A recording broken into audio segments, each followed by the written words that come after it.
y Peto Velo.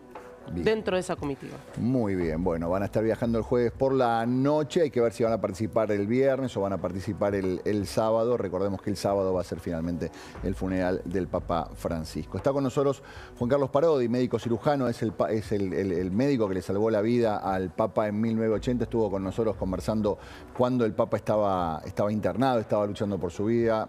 Doctor, gracias por estar con nosotros. ¿Cómo le va? Bien, ¿cómo está? ¿Sorprendido por la noticia o era esperable lo que pasó? No, era esperable. De hecho, yo escribí una carta de lectores cuando me presentan, siendo médico por muchos años, a un hombre de 88 años con neumonía bilateral, bronquiectasias, broncoaspiración, insuficiencia renal. Me pregunta qué chances tienen de sobrevivir. Yo digo 0. Claro. Bueno, cuando ocurrió lo que ocurrió, digo, esto es un milagro. Es decir, tiene una atención obviamente óptima, la mejor que puede haber tenido. Pero que se haya recuperado de eso es insólito. Yo nunca he visto un paciente en esa condición recuperarse. Claro, claro. Creo que lo había dicho acá, ¿no? A mí me llamó la atención que el primer día que cuando le preguntamos, que dijo, está complicado, me pareció por ahí hasta muy fuerte para decirlo porque nadie hablaba de eso. Claro, porque la información que llegaba era como demasiado optimista, Claro. ¿no? Yo medio que conversábamos. Yo tuve una neumonía bilateral a los 50 años y me sorprendía que estaban describiendo a una persona con 88 años con neumonía bilateral, teniendo reuniones, recorriendo por los pasillos. Eso me sorprendía y usted casi que nos dio un baño de realidad. Y lo que plantea es que casi que fue un milagro que haya salido de esa situación. Tenía gérmenes circulando. Claro. Realmente nunca vi una cosa así. ¿Usted cree en los milagros? ¿Cómo? Como hombre de ciencia, ¿cree en los milagros? Bueno, yo antes decía no.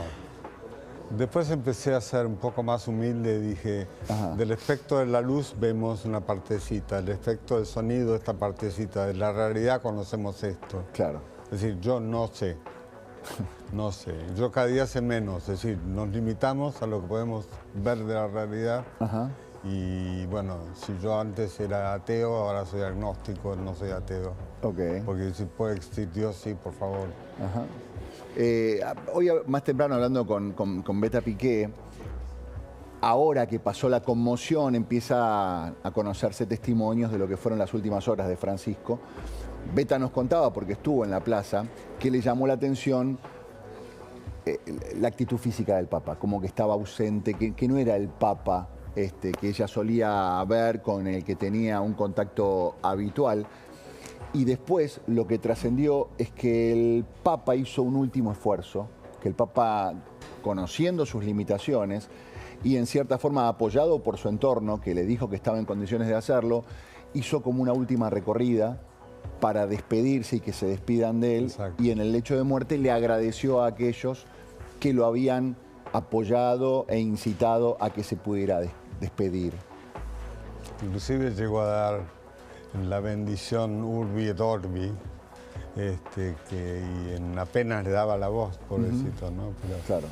realmente es un hombre muy valiente, muy corajudo. Yo lo conocí bastante bien, tuve gran admiración por él y charlamos muchas veces y bueno, es un hombre que ha marcado un hito en la historia de la Iglesia Católica, porque además ha sido tan convocante. En vez de echar gente, convoca. Claro. Es decir, el divorciado que venga, el homosexual que venga, los presos les lavo los pies, le digo, edúquenlos, reintegrenlos a la sociedad, enseñen oficios, aunque eso yo personalmente tuve experiencia en Estados Unidos con gente que había cometido delitos graves. Y fui con un grupo de sociólogos que lo estaba estudiando, que después lo publicó en un libro que seguramente ustedes leyeron, Freakonomics. Sí. Freakonomics. Sí, Bueno, claro. Freakonomics, todos los presos de alta peligrosidad eran hijos no deseados. Y yo le decía al Papa, yo estudié los chicos, el delito empieza en el embarazo, porque una embarazada desnutrida que fume paco, castigada, tiene un hijo con bajo cociente intelectual. La educación de los no escolarizados, falta de buena alimentación, presencia de pandillas en el barrio y polución auditiva. Sabes que los chicos, yo hice el trabajo en terreno, en La Cava y en Merlo, los chicos viven asustados. ¿Qué pasa con ese susto? Segregan adrenalina y cortisol y el cerebro es 300 gramos más chico. Y a los 5 años la plasticidad cerebral corta. Lo que fueron hasta los 5 no van a cambiar. Si la madre fumó paco durante el embarazo, fue malnutrida, él nació con bajo cociente, no fue educado, no recibió afecto. Inclusive yo veía los grupitos fumando paco. Ahora se drogan con cocaína y andan en moto robando. Como decía Tevez, no sé si vieron una entrevista de Tevez en Fuerte Apache, estuvo muy honesto porque le dijeron a Tevez, ¿qué pasó con tus amigos de la infancia? ¿Sí? Dos cosas, o están muertos o están presos. Bueno, yo creo que a los niños hay que respetarlos y amarlos. Claro. Y hay que traerlos al mundo cuando tenés recursos y posibilidad de tratarlo bien. Ayer, por ejemplo, salía del supermercado y vi una señora con un nenito de 3 años pidiendo. Entonces digo, ¿qué come este chico? Fui al supermercado y le compré. Digo, yo te doy esto, pero te pido por favor, vos no tenés recursos, no traigas más hijos al mundo. Pues ves, en Médicos Sin Fronteras, esos chicos... Disculpe, doctor, le hago una a ver, respecto, volviendo un poco a la salud del Papa, ¿no? Cuando usted lo pudo ver, ¿qué es lo que él creía respecto a su salud? ¿Lo veía un hombre fuerte, optimista? Porque en una entrevista dice, yo no le tengo miedo a la muerte. Es cierto, es un hombre muy valiente.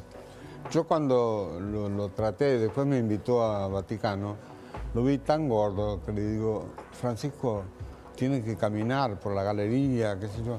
Dice, déjame tranquilo, ¿viste? Estar gordo, comer bien. ¿Pero eso le habría evitado esto o van por carriles separados? Vivió 88 años. Claro, era grande. ¿Qué le vamos a decir? 80. Mucha gente no fumó, hizo ejercicio, hizo dieta, se privó de un montón de cosas y no llegó ni a los 70. Este señor llegó a los 88 haciendo la vida que hizo. No, tiene un físico privilegiado. Sí. Qué bárbaro. Y esto también es interesante porque planteaban la cantidad de cosas, la cantidad de desafíos, hasta dónde llegó, lo que cambió.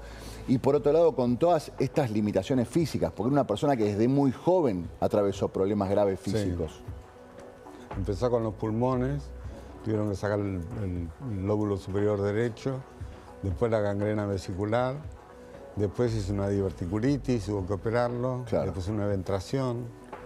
Y él seguía adelante. Y él seguía adelante. Mirá si le ibas a pedir que se cuide el colesterol a los 88 años. Doctor, gracias por haber venido a compartir su testimonio con nosotros. El doctor Juan Carlos Parodi fue quien, podríamos decir gracias a él, llegó a Papa porque lo salvó la vida en 1980. Claro. Así que si no hubiera sido por el médico, ¿qué hubiera pasado? ¿Quién hubiera sido el Papa en lugar de Francisco? ¿Te acuerdas de Lujac, la empresa que te recuperaba el auto si te lo robaban? Bueno, ahora se llama Strix. Tiene un montón de soluciones para tu auto, tu moto, tu familia, además de alarmas y cámaras para tu casa.